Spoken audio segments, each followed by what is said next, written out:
ফলের বাজারে এখন লিচুর ছড়াছড়ি। ব্যাগ ভর্তি করে এই লিচু কিনেও নিয়ে যাচ্ছেন অনেকে। কিন্তু একবারও ভেবে দেখেছেন ওই লিচুতে ভেজাল আছে কিনা? ব্যাগ ভর্তি এই লিচু রং মেশানো নয় তো? আপনি অজান্তেই শরীরের ক্ষতি করছেন না তো?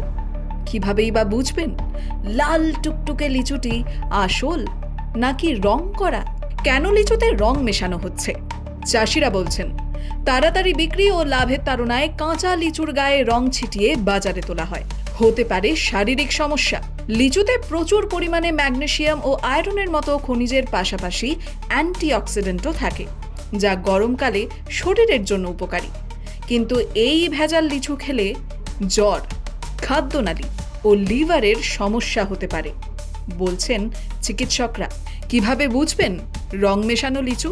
বিশেষজ্ঞরা বলছেন লিচু কেনার আগে লিচুর খোসার ওপর টিস্যু পেপার দিয়ে ঘষলে কিংবা জলে কিছুক্ষণ ভিজিয়ে রাখলেও বোঝা যাবে এই লিচু আসল নাকি ভেজাল। Bureau report, the wall.